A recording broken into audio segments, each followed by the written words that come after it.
નમસ્કાર, કૃષિ વિદ્યાના ભાગ 7 ની અંદર સ્વાગત છે તમારું। તો આપણે ભાગ 6 ની અંદર એક પ્રશ્ન પૂછેલો જેનો જવાબ તમારે કોમેન્ટ બોક્સની અંદર આપવાનો હતો। તો એ પ્રશ્ન હતો કયું રાજ્ય ભારતનો અન્નનો ભંડાર ગણાય છે? તો એનો સાચો જવાબ આવશે પંજાબ રાજ્ય છે અન્નનો ભંડાર ગણાય છે। હવે આપણે નવા પ્રશ્ન વિશે વાત કરીએ તો કયું રાજ્ય ભારતના મસાલાનો બગીચો ગણાય છે? તો એનો જવાબ આવશે કેરળ। ત્યારબાદ કયું રાજ્ય ભારતનો ધાનનો કટોરો ગણાય છે? તો એનો જવાબ આવશે છત્તીસગઢ।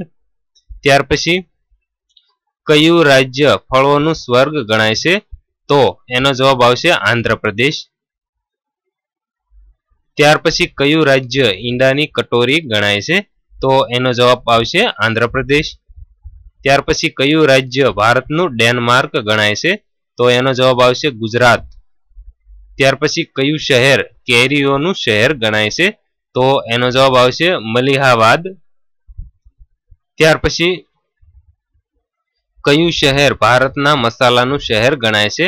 તો એનો જવાબ આવશે ઊંઝા શહેર જે ગુજરાતનું છે। ત્યાર પછી કેન્દ્રીય બાગાયતી સંસ્થાન ક્યાં આવેલું છે? તો એનો જવાબ આવશે નાગાલેન્ડની અંદર આવેલું છે।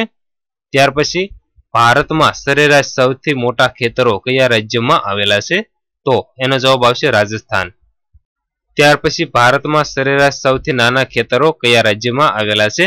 તો એનો જવાબ આવશે કેરળ રાજ્યની અંદર આવેલા છે।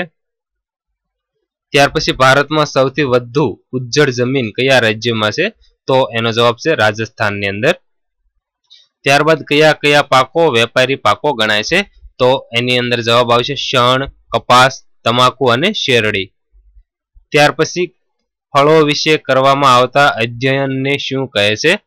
તો એનો જવાબ આવશે પોમોલોજી। ત્યારબાદ ભારતમાં ફળોના ઉત્પાદનમાં કયું રાજ્ય પ્રથમ સ્થાને છે? તો એનો જવાબ આવશે મહારાષ્ટ્ર। ત્યારબાદ કેરીના ઉત્પાદનમાં કયું રાજ્ય પ્રથમ સ્થાને છે? તો એનો જવાબ આવશે ઉત્તર પ્રદેશ। ત્યારબાદ લસણના ઉત્પાદનમાં કયું રાજ્ય પ્રથમ સ્થાને છે? તો એનો જવાબ આવશે ગુજરાત। ત્યાર પછી કયો દેશ મસાલાનું ઘર ગણાય છે? તો એનો જવાબ આવશે ભારત। ત્યાર પછી સંતરાના ઉત્પાદનમાં કયું રાજ્ય પ્રથમ સ્થાને છે? તો એનો જવાબ આવશે મહારાષ્ટ્ર। ત્યારબાદ આદુના ઉત્પાદનમાં કયું રાજ્ય પ્રથમ સ્થાને છે? તો એનો જવાબ આવશે મેઘાલય। ત્યારબાદ મેથીના ઉત્પાદનમાં કયું રાજ્ય પ્રથમ સ્થાને છે? તો એનો જવાબ આવશે રાજસ્થાન। હવે આપણે આ વિડીયોનો એક પ્રશ્ન પૂછીશું અને એનો જવાબ છે તમારે કોમેન્ટ બોક્સની અંદર આપવાનો રહેશે। તો પ્રશ્ન છે ધાણાના ઉત્પાદનમાં કયું રાજ્ય પ્રથમ સ્થાને છે? તો આનો જવાબ આપણે આગળના વિડીયોની અંદર જોઈશું। તો દોસ્તો જો તમને વિડીયો પસંદ હોય તો એક લાઈક જરૂર કરજો તથા આવા જ નવા વિડીયો જોવા માટે પ્લીઝ અમારી ચેનલને સબસ્ક્રાઇબ કરવાનું ન ભૂલતા તથા આ વિડીયોને વધારેમાં વધારે શેર કરવા વિનંતી। ખૂબ ખૂબ આભાર।